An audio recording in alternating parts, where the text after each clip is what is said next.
لك الحمد يا ربي على نعمة الإسلام، ولك الحمد يا ربي على نعمة الإيمان، ولك الحمد يا ربي على نعمة اسلام ہمیں صرف نماز روزہ کی ہی نہیں بلکہ زندگی کے ہر پہلو میں پاکیزگی کی تعلیم دیتا ہے۔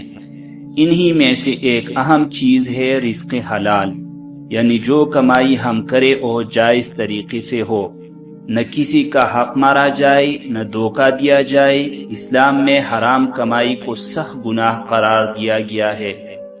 حرام مال کھانا صرف پیٹ بھرنے کا معاملہ نہیں، یہ دل کو سیاہ اور زندگی کو بے برکت کر دیتا ہے۔ قرآن کریم میں اللہ تعالیٰ فرماتا ہے، اور ایک دوسرے کا مال ناحق طریقے سے مت کھاؤ، سورہ البقرہ آیات نمبر 188۔ یعنی رشوت، دھوکہ، جھوٹ بول کر کمایا گیا مال، کسی کا حق چھیننا سب ناجائز ہے۔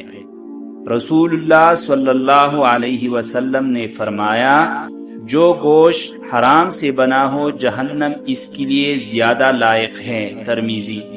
ایک اور حدیث میں فرمایا، حرام مال سے دی گئی خیرات اللہ قبول نہیں کرتا۔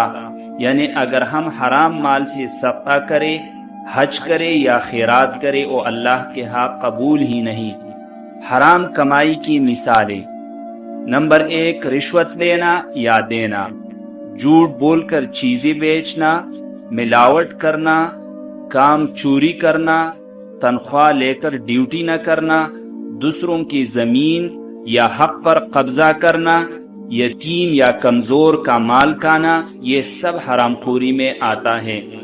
ایک بار حضرت سعد بن ابی وقاص رضی اللہ تعالیٰ عنہ نے نبی کریم صلی اللہ علیہ وسلم سے دعا کی درخواست کی۔ آپ صلی اللہ علیہ وسلم نے فرمایا، اے سعد، اپنا کھانا حلال رکھ، تیری دعا ضرور قبول ہوگی۔ اس طرح ایک شخص حج کر کے آیا، بال بکھرے، چہرہ غبار آلود، ہاتھ اٹھا کر دعا مانگ رہا تھا۔ نبی صلی اللہ علیہ وسلم نے فرمایا، اس کا کھانا حرام، لباس حرام، مال حرام، اس کی دعا کیسے قبول ہوگی؟ صحیح مسلم۔ یعنی صرف ظاہری عبادت کافی نہیں، دل اور پیٹ کا پاک ہونا بھی ضروری ہے۔ دنیا کی وقتی کمائی اور لالچ میں آ کر ہم اگر حرام کمانا شروع کر دے تو اللہ کی ناراضگی مول لیتے ہیں۔ ایسی کمائی سے نہ سکون ملتا ہے، نہ برکت، نہ دعائیں قبول ہوتی ہے، نہ نسلوں میں خیر رہتی ہے۔ یاد رکھے، تھوڑی سی حلال کمائی ہزاروں کی حرام کمائی سے بہتر ہے۔ اے اللہ، ہمیں رزق حلال عطا فرما، حرام کمائی سے بچا، ہماری دلوں کو تقوی سے بھر دے، ہمارے کاموں میں برکت ڈال، اور ہمیں دنیا و آخرت میں سرخرو فرما، آمین یا رب العالمین۔ والسلام علیکم ورحمۃ اللہ وبرکاتہ۔